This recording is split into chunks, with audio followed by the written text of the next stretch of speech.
La problématique alcoolique, pourquoi cette expression?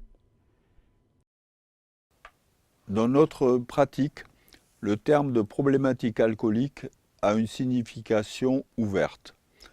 La réflexion s'élargit aux différents champs de l'activité humaine qu'elle influence. Nous avons appris à la décliner de cette manière au sein de notre groupe de parole. Quelle en est votre définition? Problématique est un mot particulièrement approprié. Le singulier ne doit pas induire en erreur. Le mot suggère une complexité, une diachronie, c'est-à-dire des causalités et des temps successifs, des dynamiques d'évolution très variables, une multiplicité des cas de figure. L'alcool ouvre ainsi à la compréhension du monde tel qu'il est, tel qu'il se vit. Votre point de vue semble éloigné des conceptions orthodoxes. Des conceptions dominantes. Milton Erickson, un des fondateurs de l'école de Palo Alto, célèbre en son temps, signifiait qu'en changeant d'angle de vue, la réalité apparaissait sous un jour nouveau. Le changement d'angle correspond à l'orientation générale de notre dernier livre, Ce que nous apprennent les addictions.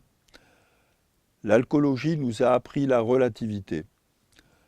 Nous nous sommes éloignés des pensées dualistes, des algorithmes et des classements. Nous avons trouvé également avantage à inverser le sens du miroir. Ainsi, le déni se découvre en alcoolologie et se retrouve dans la société. Celle-ci se connaîtrait mieux en s'observant dans le miroir des addictions. N'est-il pas plus pertinent de parler de problématiques addictives? La relation à l'alcool est un point de départ qui conduit à rencontrer une personne singulière au moment où le produit devient un problème. Les addictions associées vont intervenir dans la stratégie d'accompagnement. Nous ne faisons cependant pas dans le tout addiction. L'addiction numérique, par exemple, est d'abord la conséquence d'un usage imposé et généralisé. Le soin est hors jeu. Le contrôle de cette addiction serait d'ordre culturel et technique, donc politique. Par ailleurs, nous pouvons orienter les polytoxicomanies où il convient. La règle les concernant est la substitution des produits et la gestion des dommages. Pour l'alcool, l'option est plus révolutionnaire. Notre objectif principal consiste, dès que possible et autant que possible, à favoriser l'élaboration mentale et l'esprit critique d'une personne qui n'a jamais choisi la dépendance à l'alcool. Quelle place faites-vous aux comorbidités psychiatriques?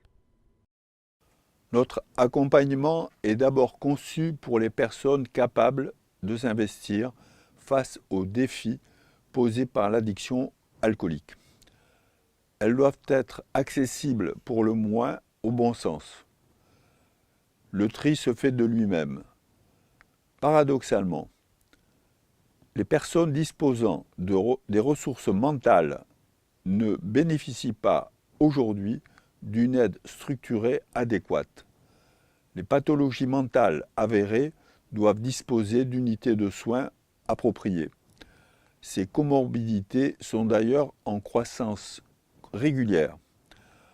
Elles ont un coût social sous-évalué et de ce fait préoccupant. À un autre point de vue, elles pèsent sur les capacités de remise en question des personnes concernées. Le constat de nos limites face aux pathologies les plus lourdes est une façon de souligner l'importance des attitudes éducatives, des étayages affectifs, éthiques et culturels qui devraient constituer le socle de la prévention primaire.